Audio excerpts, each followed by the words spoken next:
going on, fantasy football fans? I'm your host, Hussein the Brain, and you're watching The Couch. It's week 13, and it smells like playoffs. Some people have been asking me how I rank my waiver wire pickups. I rank them based on the waiver priority that I would pick them up myself. For example, if I needed a quarterback, I would pick up the guy ranked number 1, and I'd pick the guy number 2 as my second waiver wire priority that week.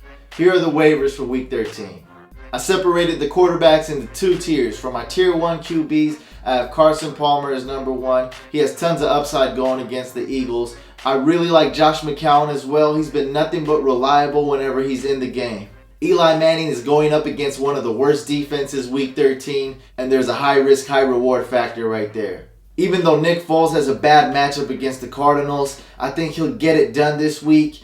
Whether it's throwing to Jason Avant, throwing to Riley Cooper, or finding Brent Selleck, or even rushing a touchdown for himself, he's worth the consideration this week. In case you haven't heard, Nick Foles has been named the starter for the rest of the season by head coach Chip Kelly.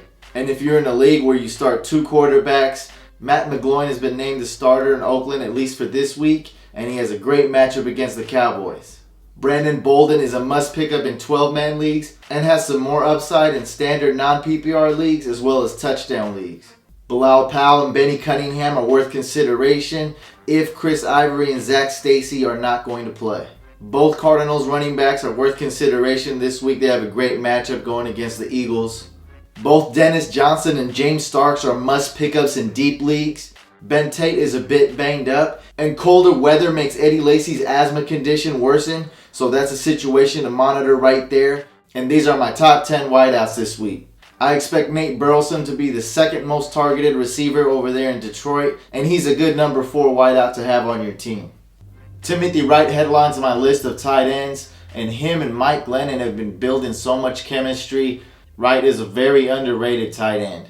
I rank the Dolphins number 1 for week 13. They're going up against the Jets, and that upside right there is just too much to resist. They're going up against Geno Smith, and I really like them this week. And if you need a kicker for the rest of the season, I have a bunch of them listed right here. A lot of these guys should still be available out on the waiver wire. I want to take a moment to thank all the fans of Fantasy Couch. Thanks for liking the video, commenting, subscribing to our YouTube channel. Make sure you guys stay competitive for this week and throughout the playoffs. Try to get a win every week. If you're in second place, stay competitive and try to get in first place. If you already got the first place playoff seed locked, look ahead and see what you can do for weeks 14, 15, 16 and get that Super Bowl championship trophy. I'll see you guys next week.